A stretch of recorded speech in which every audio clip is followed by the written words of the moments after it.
Então, Romanos, capítulo de número 10, nós temos uma proposta um tanto quanto longa, porque nós vamos tentar abranger aqui os 21 versículos desta passagem. Mas, nesse primeiro momento, eu gostaria que você observasse comigo o versículo de número... Vamos começar pelo versículo de número 14, a parte do meio dele. Não é nem o final, não é nem o começo, é a terceira pergunta que está aqui. E como crerão naquele de quem nada ouviram? Repito. E como crerão naquele de quem nada ouviram? Versículo 16, só a parte A. Mas nem todos obedeceram ao Evangelho. Repetindo, mas nem todos obedeceram ao Evangelho. E para fechar a parte final do versículo 15, quão formosos são os pés dos que anunciam coisas boas. Amém? Em algumas traduções, você vai ver também dos que proclamam a paz, dos que anunciam a paz. Nós estamos aí no momento de um projeto que a característica dele já nos chama a atenção. A característica dele já é uma característica que dá vontade de se fazer parte, de ser também mais um, sendo essa voz, levando casa de paz àqueles que precisam. Nós, como igreja, e este é o sentido principal da igreja, é estarmos lá fora, é levar lá para fora este evangelho, que as pessoas conheçam o que nós estamos fazendo aqui, qual é o sentido dessa reunião, qual é o nosso objetivo aqui nessa noite. E nada melhor do que aqueles que estão lá fora também terem esse conhecimento. Romanos capítulo 10, ele vai tratar muito dos judeus e a rejeição deles pelo evangelho. Quando você passeia um pouco, você verá que alguma coisa aconteceu na história, no mínimo que nós resumiríamos como alguém que tinha uma dádiva, tinha algo, uma riqueza, mas que desprezou. E que não aproveitou essa riqueza. Quando você faz uma leitura rápida dele, você vai perceber, e no final então, deste capítulo, dá uma tristeza no coração, nós percebermos que a riqueza estava ali, disponível, acessível, no entanto, eles de alguma maneira deixam isso passar. Então, algumas coisas que nós queremos pensar um pouco, começa no versículo 14 até o versículo 15. Nós veremos aqui 4 perguntas. Como, pois, invocarão aquele em quem não creram? E como crerão naquele de quem não ouviram? E como ouvirão se não há quem pregue? E como pregarão se não forem enviados? Eu vou tentar ficar em cima do tema. Proclamar a paz gera uma reação em cadeia incalculável. Eu repito, proclamar a paz gera uma reação em cadeia incalculável. O que nós percebemos nessas interrogações é que existe uma demanda, existe um problema para ser resolvido.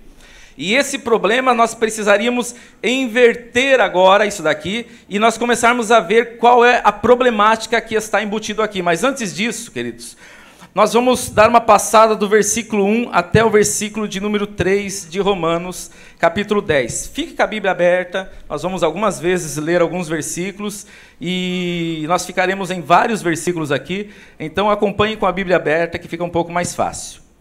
Irmãos, a boa vontade do meu coração e a minha súplica a Deus é a favor deles, são para que eles sejam salvos. Em algumas traduções você vai ver a expressão os judeus ou os israelitas.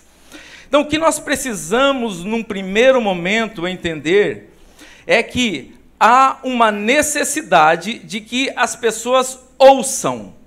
E essa necessidade de que as pessoas ouçam só é possível ser sanada se houver quem proclame. Simples, né? É uma matemática e um cálculo simples. É um sistema lógico. Só há maneira de invocar se essa pessoa, se o evangelho chega até ela de alguma maneira. Então, A primeira problemática começa no versículo 14. Como eles invocarão se não creem? Então é aqui que nós começamos a pensar nesse problema. Por que as pessoas não invocam e nós estamos aqui na fonte, estamos aqui bebendo água limpa, saciados, sabemos das riquezas que há em Cristo, mas vemos tanta coisa aí fora, que Jesus pode fazer a diferença na vida dessas pessoas? Por que elas não invocam? Por que elas não clamam?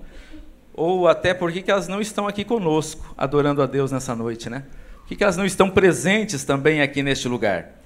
E aí ele vai buscando relação, que a invocação parte de uma ação que ela vem das pessoas que acreditam. Acreditar, eu preciso ouvir, e para ouvir, eu preciso do pregador. E para que haja o pregador, ele precisa ser enviado. Então nós vamos inverter aqui e vamos começar pela primeira necessidade para que se creia, para que outras pessoas também alcancem esta dádiva. E Paulo começa aqui no versículo 1, dizendo que o desejo, o bom desejo, a boa vontade de Paulo, a súplica de Paulo, é que houvesse salvação para os judeus, que os judeus encontrassem a proposta da salvação que estava destinada a eles. E é interessante, queridos, porque se nós observarmos aqui, nós veremos no versículo 2, versículo 3, que o problema era um pouco mais grave. Nós veremos aqui um conflito entre lei e graça.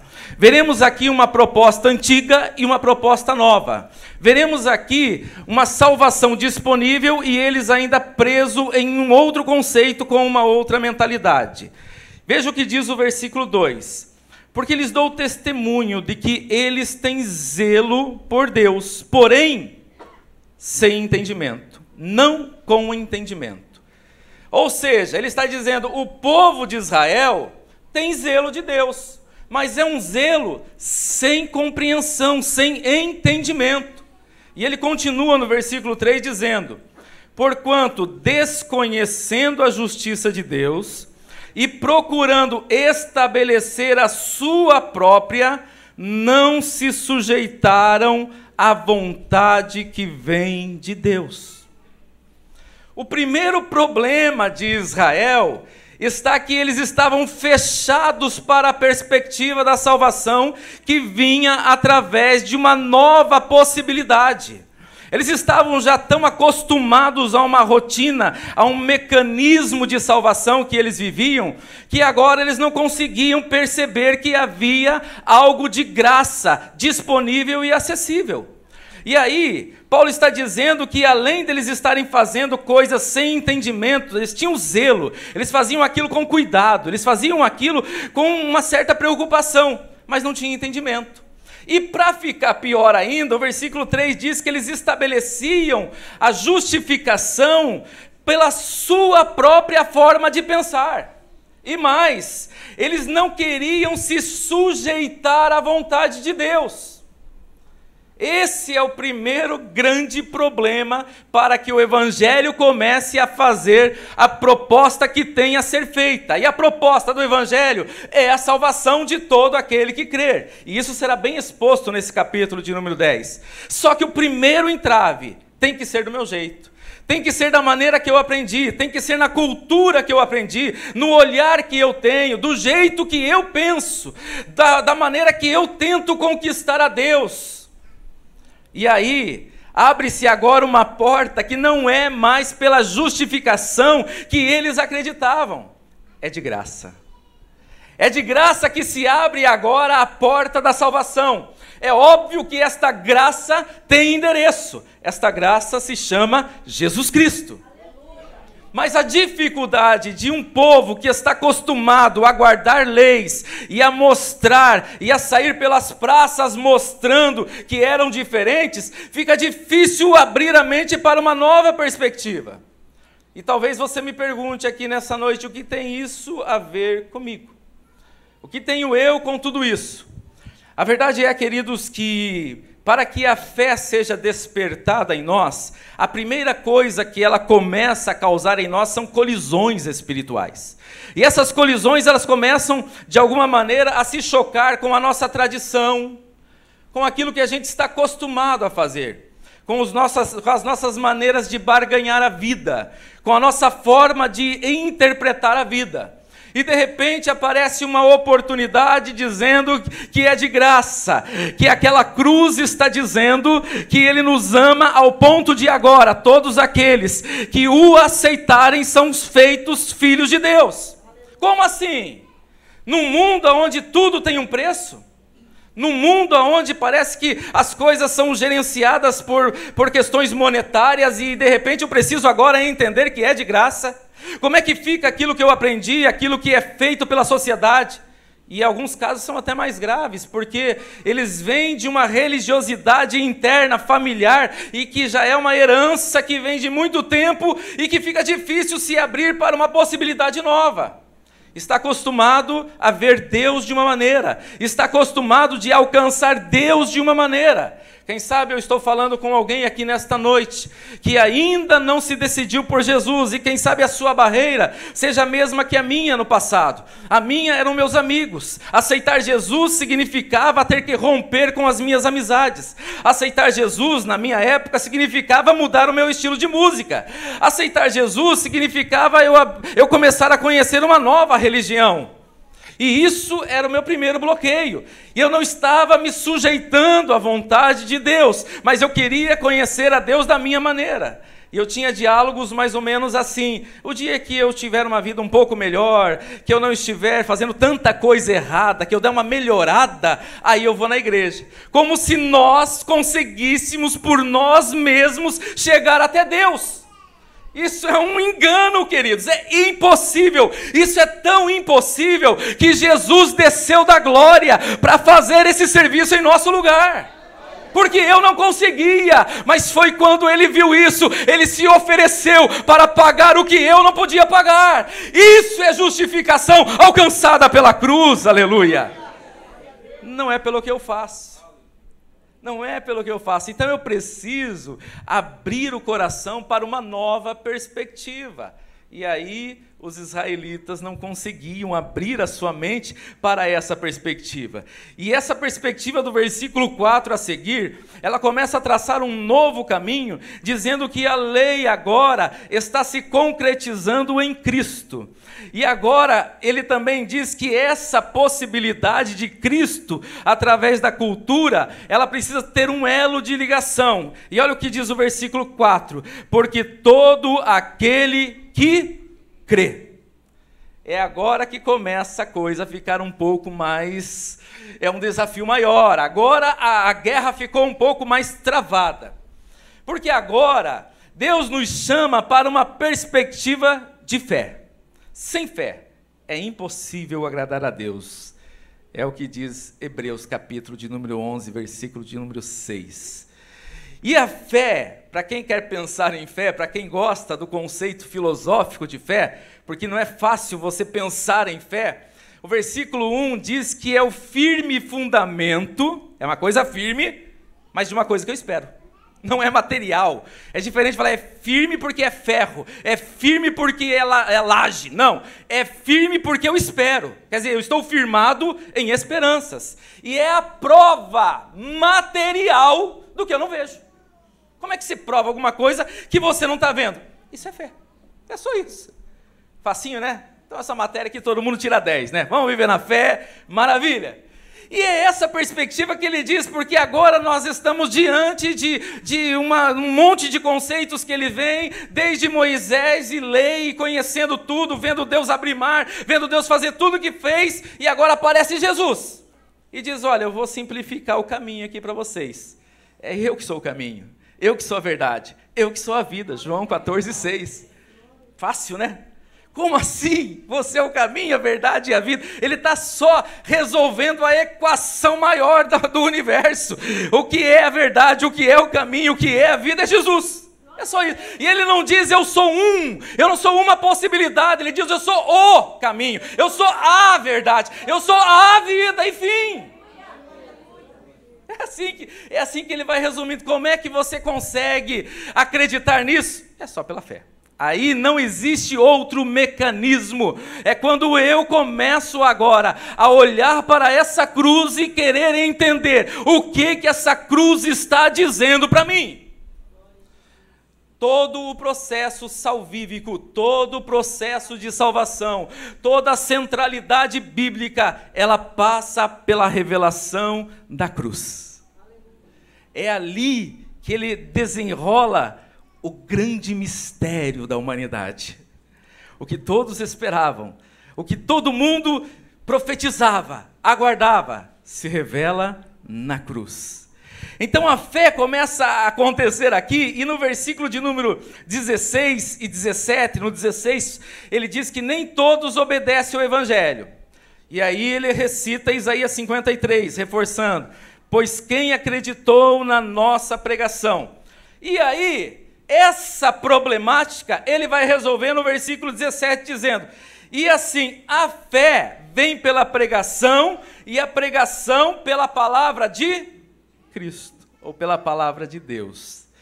Então, o instrumento, a fé, nós estamos falando de uma fé genuína, da fé, porque a gente ouve muita gente dizendo que acredita em coisas, tem alguma perspectiva de fé, em alguma medida, mas a fé, aquela que realmente promove salvação, aquela que é o endereço do coração de Deus, aquela que nos atrai a Deus, essa fé tem origem na palavra de Deus. Essa fé, ela tem endereço. Essa fé que a gente fica colocando em coisas que não tem fundamento, queridos, é uma fé sem substância, ela não vai nos levar a lugar nenhum. Mas quando nós colocamos a nossa fé naquilo que Deus prometeu, aquilo que Deus escreveu, e começamos a olhar para a história e ver que o que Ele fez, Ele continua sendo o mesmo, poderoso para fazer. O Deus que agiu no passado é o Deus do presente também. Ele curou no passado, Ele cura hoje também. E eu começo a medir a minha vida através dessa perspectiva bíblica. É aí que a fé começa a crescer, a ganhar volume dentro de nós. Então a fé vem por ouvir a palavra. E eu gosto dessa tradução porque ela diz a palavra de Cristo. Não é qualquer palavra, tem endereço. É a palavra de Cristo que precisa ser ouvida. Tudo isso, queridos, ela vai partindo do versículo 6 a seguir. Ele diz que, mas a justiça, essa justiça que agora é proposta, ela decorre dessa fé. Então, do versículo 6 e 7, e nós vamos pular o 6 e 7 para entrar exatamente no 8. Porque se diz: a palavra está perto de ti, na tua boca, no teu coração. Isto é, a palavra da fé que pregamos. Versículo 9, se com a tua boca confessares Jesus Cristo como Senhor, e em teu coração creres que Deus o ressuscitou dentre os mortos, serás? Simples, né? Simples, prático e objetivo. Não tem que ficar pulando, não tem que dar pulinho, não tem que fazer sacrifício, é aqui. O endereço é Jesus. É olhar para Ele e entender que aquilo que está sendo feito para que nós alcancemos o que hoje é gratuito, a salvação. É óbvio que, à medida que esse relacionamento vai se desenrolando e nós fazemos, por que você adorou a Deus aqui nessa noite? Por que você levantou a sua voz e glorificou? Para alcançar a Deus? Desculpa, querido, você fez errado.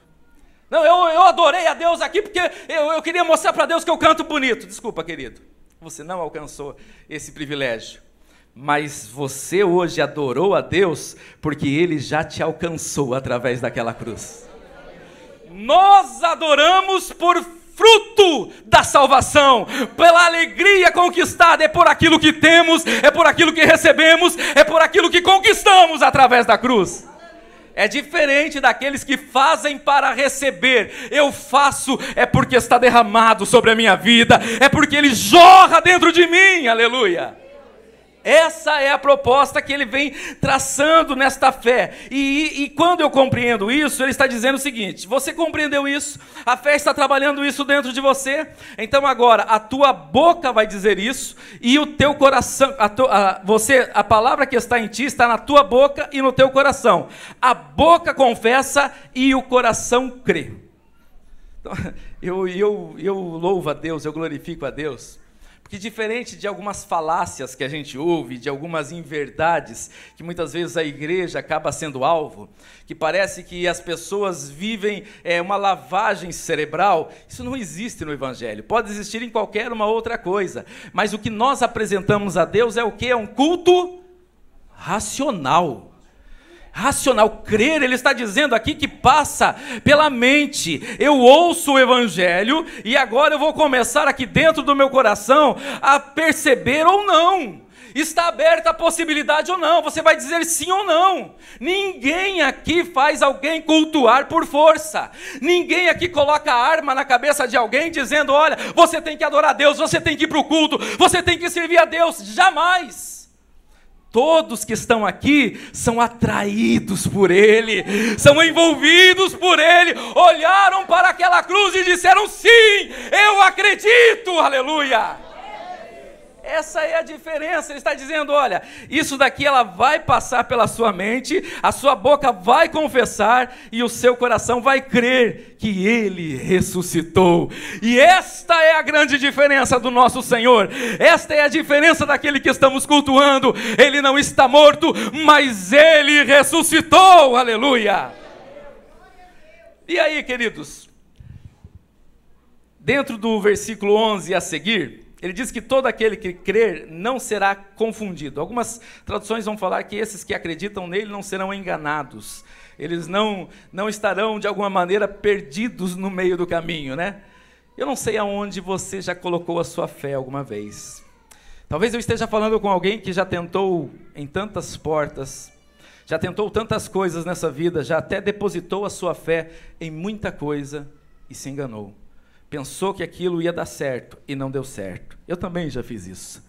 Só que a proposta de Deus é que nele, depositando a nossa fé, nós não seremos enganados. Ninguém é enganado quando deposita a fé nele. Então eu quero conclamar a você que quem sabe tenha se decepcionado com alguma coisa nessa vida. Dê uma chance para você mesmo, dando uma chance para Jesus. Dê uma oportunidade para você mesmo, porque quando nós não desistimos, nós estamos dando um sim para nós mesmos. Porque quando nós deixamos de apostar na vida ou de tentar, a primeira pessoa que ouviu um não sou eu mesmo. Então a possibilidade que se abre para a sua vida em Cristo é única, é verdadeira e é inerrante, é certeira, querido. Só basta você hoje abrir o seu coração e dizer, Senhor, eu entrego a minha vida. Quem sabe eu estou falando com alguém que já está há tanto tempo relutando isso. Quem sabe eu já estou falando com alguém que está deixando isso para amanhã, para depois da manhã, e não é de hoje, há anos vem fazendo isso. Chega, se hoje ouvirdes a voz dele, não endureça o seu coração. A partir do versículo 12, ele nos dá uma inclusão no reino plena. Ele inclui todos no reino. Talvez a perspectiva de alguns seja, eu posso ou não posso? Eu também tenho essa oportunidade ou não tenho? Versículo 12. Não há distinção entre judeu nem grego, e uma vez que o mesmo é Senhor de todos, e é rico para com todos que o invocam. Dá para ficar aqui a noite inteira pensando nisso. Pensar que nós temos um Senhor. Primeiro, Ele não faz distinção. Ele é Senhor de todos indistintamente. Não importa qual é a sua nacionalidade, não importa qual é a sua classe social, não importa, todos somos iguais diante de Deus. Vale um glória a Deus isso, queridos? Vale um aleluia? Todos. É todo mundo. E tem mais, ele é rico para com todos. Então não é aquele negócio tipo assim, não, os melhorzinhos aqui vão ganhar um pouquinho mais, e os piorzinhos ganham um pouquinho menos. Não, é rico para com todos. A abundância está disponível para todos aqui. Você pega o tanto que você quiser, mas que é para todo mundo igual, só depende de mim e de você.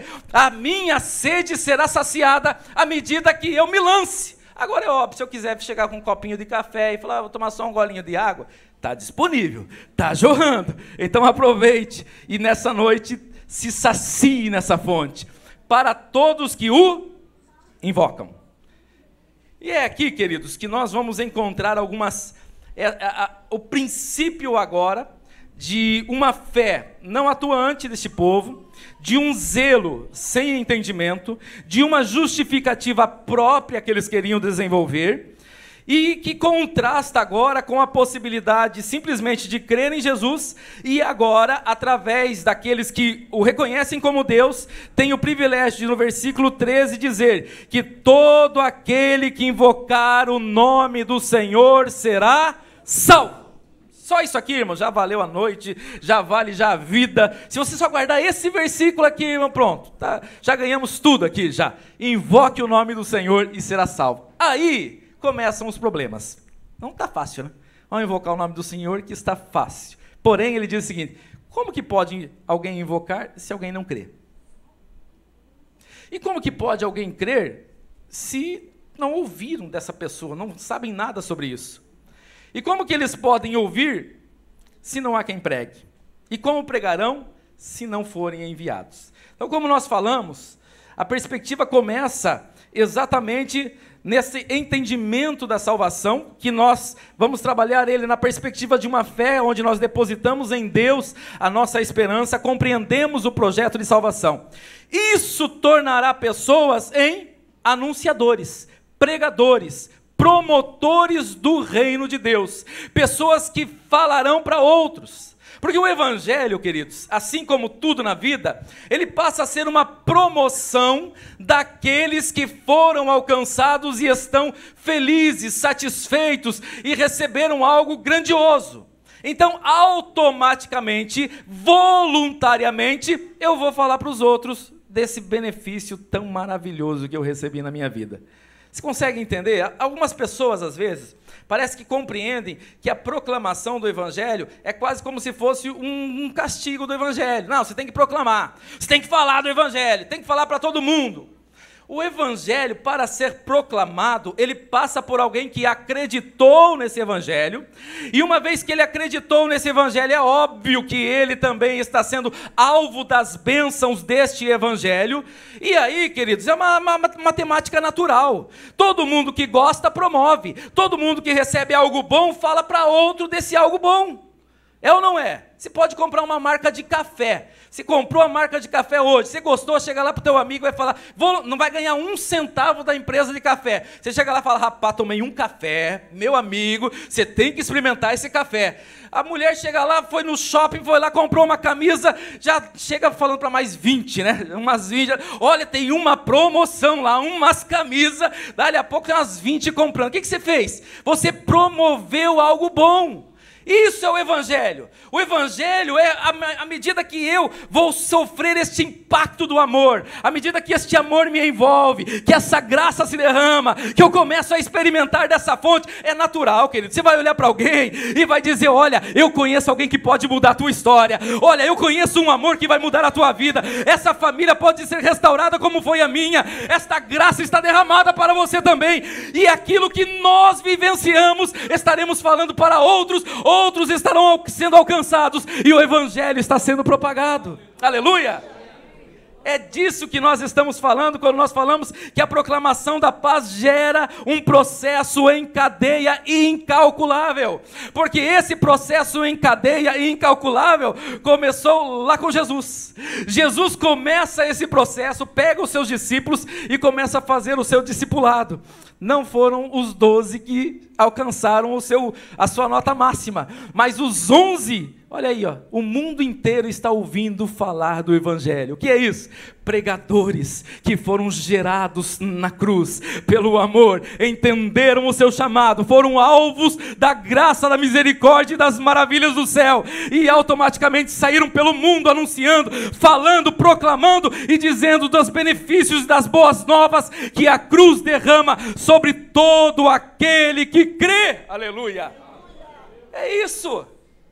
E é essa oportunidade que nós temos agora com a Casa de Paz. Sermos esse enviado do Senhor. Para ser enviado, querido, necessariamente há um critério. Esse é um critério básico. Eu não posso dar nada para ninguém que eu não tenha. princípio básico, né? Como é que eu vou dar algo que eu não tenho? Então, o primeiro princípio é que nós tenhamos Cristo na nossa vida. A partir do momento que eu tenho Cristo na minha vida, automaticamente, queridos, eu promoverei Ele para outros, eu falarei dele para outros, e o Evangelho vai ganhando a sua proporção. Nesse momento em que eu tenho Cristo, queridos, eu começo a viver a minha vida com Deus. E é aqui que nós passamos por uma parte mais lamentável do capítulo de número 10. A partir do versículo de número 18 a seguir, diz assim: depois que nós lemos sobre a palavra da pregação que vem pela fé através da palavra de Cristo, olha o versículo 18 a seguir, diz assim: mas eu pergunto, porventura eles não ouviram? Ou seja, Israel não ouviu? Claro que ouviram. Ele ainda diz, sim, por certo. Toda a terra se fez ouvir a voz e as palavras até aos confins do mundo. E eu pergunto mais, porventura não terá chego isso ao conhecimento de Israel? Moisés já dizia, eu vos porei em ciúmes com um povo que não é nação, com gente insensata, e eu vos provocarei a ira. Versículo 20, e Isaías a mais se atreve a dizer, fui achado pelos que não me procuravam, revelei-me aos que não perguntaram por mim. Quanto a Israel, porém, diz, todo dia estendi as mãos a um povo rebelde e contradizente. Dando uma parada assim, dá vontade de chorar? Dá vontade de se olhar e falar assim, olha a oportunidade que eles perderam. Todo dia eu estendi as minhas mãos. E eles se rebelando, se contradizendo, não dando crédito, não dando ouvido. E aí, versículo 19 diz que ele já havia proposto nos colocar como ciúmes entre Israel, porque ele já sabia que Israel não faria o seu papel, e nós somos esse povo que olha o tamanho dessa graça. Nós conseguimos chegar perto dele através desses ciúmes que ele provoca. Nós fomos um povo que não somos a nação de Deus, isso é graça. Gente insensata, nós éramos insensatos, porém, com esse povo ele nos provoca a ira, e nós fomos achados, ou o achamos, sendo que nós não o procurávamos. E ele se revelou a nós, sendo que nós não perguntávamos por ele. Ou seja, graça. Isso é graça todinho, não é outra coisa. Eu nem procurava por ele, eu nem queria saber, e eu o encontrei. E você o encontrou. Quantos de nós somos frutos dessa graça aqui? Aleluia. Eu poderia passar um bom tempo aqui falando o que Deus fez na minha família. Eu não o procurava. Eu nem queria saber quem ele era, mas ele se revelou a mim. E quando ele se revelou a mim, a minha família é outra família. Por quê? Porque aonde ele chega, coisas extraordinárias acontecem. Vamos mudar de posição, queridos, por gentileza. Se coloque de pé. Como, pois, invocarão aquele em quem nada creram? Invocar, queridos, nos dá o sentido de pedir socorro, de clamar. Como que as pessoas podem clamar se elas não conseguem crer? Como que elas podem crer se não há quem pregue, se elas não ouvirem falar de Deus? E aí o versículo 30 de Mateus, capítulo de número 14, tem uma passagem bem conhecida nossa, que é Jesus andando sobre o mar. A tempestade acontecendo, Jesus então está andando sobre o mar. Deus é assim, tá? Jesus é desse jeito. Tem hora que ele abre o mar no meio. Tem hora que ele passa de barco. Quando ele quer, ele passa andando. Depende da vontade dele. Ele faz do jeito que ele quiser. Nesse dia, eu vou dar uma caminhada por cima das águas. E caminhando por cima das águas, Pedro viu isso. E despertou uma fé em Pedro sobrenatural. Ele falou, quer saber de uma coisa? não trouxe a prancha, mas eu acho que é um bom dia. É o senhor que está aí. Primeiro todo mundo ficou com medo, né? Todo mundo, medo, fantasma. Daqui a pouco identificaram, Pedro identificou que era Jesus, falou, aí, ó, uma boa oportunidade para algo especial na minha vida, e pede para descer do barco. Desce do barco, queridos. Dá alguns passos. Não sei se... quanto, a Bíblia não diz quanto, mas a Bíblia diz que ele anda. Que ele faz algo extraordinário. Porém, num determinado momento, versículo 29, a seguir, e ele disse, vem Pedro. E descendo do barco andou sobre as águas e foi ter com Jesus. Olha Pedro, reparando porém na força do vento, teve medo. E começando a submergir, gritou, salva-me Senhor. Versículo 31, prontamente Jesus estendeu a mão e tomou e disse, homem de pouca fé, por que duvidaste? A gente fica muito no homem de pouca fé, mas eu não sei se eu saí do barco não, viu? Não sei, estou falando de mim, né? Eu acho que dificilmente, só de olhar um mar revolto dá vontade de ficar lá, né? Não, acho que hoje eu não vou pegar, pode ser o barco que for, eu prefiro ficar lá. Imagine sair do barco para dar umas caminhadas em cima da água. O que eu já vi de imagens é o suficiente para dizer que dificilmente eu sairia daquele barco. Ele não só sai, ele não só anda, mas ele começa a afundar porque ele começa a olhar para o vento, começa a olhar para as situações. Só que Pedro, e aí, Pedro, ele recebe o enviado de Deus. Então, o processo na vida de Pedro está ali, está na mão. O enviado está ali, quem? Jesus. Então já a primeira parte da passagem que nós lemos já está completa. Existe quem pregue, Jesus. A mensagem que Jesus pregava, é óbvio que é uma coisa natural, querido. Se você é um pregador e está pregando a palavra do Senhor, se prepare, porque pessoas crerão, pessoas serão alcançadas e o evangelho vai alcançar essas pessoas, é natural isso. E óbvio, imagine Jesus pregou, é óbvio que aquilo estava no coração de Pedro. Tanto que Pedro pediu para sair do barco. Temos então o pregador, temos então uma fé decorrente, temos uma ação acontecendo, porém, acontece um problema, e um problema gravíssimo. Um coração cheio de fé, que ouviu a palavra, sabe a quem invocar, sabe a quem clamar, e Pedro sabia disso, e Pedro grita, Senhor, salva-me. Prontamente Jesus atendeu. Essa é a ação do nosso Deus. Ele não nos chama apenas para desafios novos na vida, na perspectiva de nos ver afundar, porque se Ele nos convida, Ele também está pronto para nos dar a salvação que se faça necessária. E eu só saio do barco se Ele me chamar mesmo, porque eu pela minha força eu não vou não. Pela minha coragem eu não saio desse barco, mas pela palavra dele, dá para entrar em muita casa e falar, vai entrar paz aqui dentro desta casa.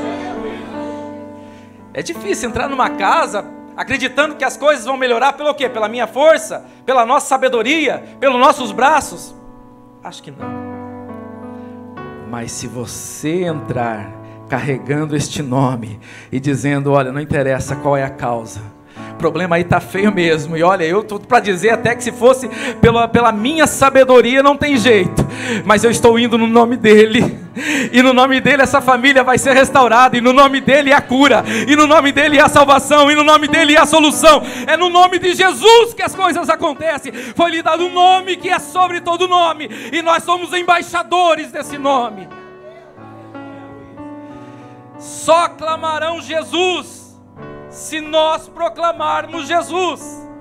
Se não se proclama, não clamarão por Jesus. Sabe por quê? A pergunta do começo, muitas pessoas não estão aqui dentro clamando, porque estão esperando a nossa voz anunciando que Ele é a solução, e que aquele que clamar a Ele será salvo, que é a salvação em Cristo Jesus. Feche seus olhos, curve sua cabeça. Como eu disse, eu estou incluso nessa oração, é conosco. Deus precisa de pregadores, anunciadores. Deus precisa de pessoas para, em posse desta fé, entrar em lugares que, quem sabe, o adversário já colocou até uma bandeira declarando vitória naquele lugar, mas que Deus usará vidas aqui para colocar em fuga este adversário e proclamar paz dentro desta casa, mudar o ambiente, trazer restauração a famílias, trazer curas, trazer maravilhas, e a paz começar a reinar, e as boas novas começar a alcançar o que Deus tem proposto para cada família. Senhor, meu Deus e Pai, neste momento estamos aqui, Senhor, neste projeto que Tu colocaste no coração dos pastores e desta igreja, Senhor. Este projeto denominado Casa de Paz, que também nasceu no Teu coração, aonde Tu, Senhor, levantaste pessoas para que estivessem, Senhor, anunciando a paz que o Senhor deixou, a paz que não é a paz que o mundo dá, mas a paz que nasce do Teu coração, a paz, Senhor, que quem sabe o homem natural não consegue compreender, mas que através da revelação do Teu Espírito podemos vivê-la, mesmo nos momentos de crise, mesmo nos momentos difíceis, mesmo nas horas mais amargas desta vida, Senhor. Sentimos a Tua paz, sentimos o Teu refrigério, sentimos o Teu amor, sentimos a Tua força conosco, Senhor. Eis-nos aqui para ser um canal, para ser um instrumento, para ser, Senhor, a Tua boca nesta terra, e para que Laranjeiras, para que Serra, para que o Espírito Santo, ou aonde nós estivermos, Pai, sejamos, Senhor, a Tua voz, sejamos o Teu instrumento, Pai, e pessoas também se levantem, Senhor, invocando o Teu nome, clamando o Teu nome, Pai, porque quem clama o Senhor encontra a salvação. Aqueles que clamam ao Senhor, Pai, com certeza alcançarão vitória, Pai. Assim, Senhor, eis-nos aqui, enche-nos do Teu Espírito, Senhor, e usa para a glória do Teu nome. Quem concorda e crê diz amém. Ainda em pé, querido, queria que você fechasse os seus olhos. Vamos fazer mais uma oração. Vamos fazer mais uma oração, mais um tempo de oração. Feche os seus olhos. O texto que o pregador leu, um dos textos, ele diz: se você crê no seu coração, se você confessar com a sua boca que Jesus Cristo é o Senhor, você será salvo. Quem sabe tem alguém aqui nesta noite que nunca confessou Jesus. Quem sabe nós temos algum amigo, alguma amiga, algum visitante que está neste culto, mas nunca fez a sua confissão pública por Jesus, nunca entregou a sua vida publicamente a Jesus. Você até crê em Jesus, você acredita que Jesus é o Filho de Deus, você acredita que Jesus Cristo é o Filho que diz que veio porque Ele é o caminho, Ele é a verdade e Ele é a vida. Você crê, mas você nunca o aceitou publicamente, nunca deu um passo. E nós gostaríamos nessa noite de dar essa oportunidade, depois desta palavra, depois de toda essa explicação, depois de todo esse entendimento que eu e você tivemos, nós precisamos dar um passo prático, nós precisamos tirar qualquer dúvida do nosso coração. Então, se há alguém aqui nesta noite que você ainda não tomou uma decisão, ou você até está em dúvida sobre sua salvação em Cristo, eu queria convidar você a levantar uma das suas mãos aonde você estiver. A igreja está orando por você. Nós não estamos olhando para você, nem observando você. Nós queremos ajudar você, para você não ficar como os judeus, que eram tão zelosos com as coisas de Deus, eram tão ritualistas, faziam tantas coisas para chegar-se a Deus. Jesus diz, olha, chega e diz, é simples, crê em mim e será salvo você. Lá no Atos capítulo 16 ele diz, crê em mim e será salvo você e a sua casa. Basta crer.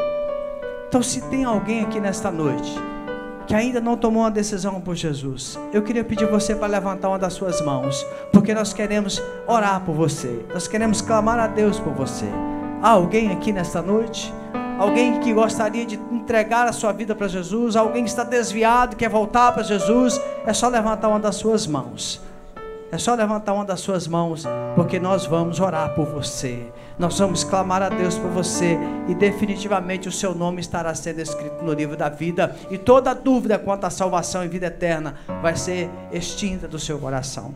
Se há alguém, levante a sua mão bem alto para que a gente possa ver nesta noite aqui neste lugar. Amém? Se não tem ninguém, nós vamos continuar. ao Senhor, mas eu quero fazer uma oração por você. Você pode estender para frente uma das suas mãos assim? Senhor, nós queremos entregar ao Senhor esta palavra e queremos pedir ao Senhor que o Senhor arda o nosso coração pela salvação em Cristo Jesus. Senhor, nós queremos pedir ao Senhor que o Senhor possa ministrar a nós a cada dia a maravilha, a delícia, Senhor, que é ter o nosso nome escrito no livro da vida. Senhor, como o pregador pregou nesta noite, a salvação é para todos. O Senhor está disposto a todos. O Senhor quer a todos, mas aqueles que tomam a decisão são esses que vão desfrutar. E nós queremos desfrutar do Senhor. Ajuda-nos, Senhor. Fortalece-nos, Senhor, a andar contigo a cada dia, no nome de Jesus. Amém e amém. Você pode aplaudir o Senhor bem forte?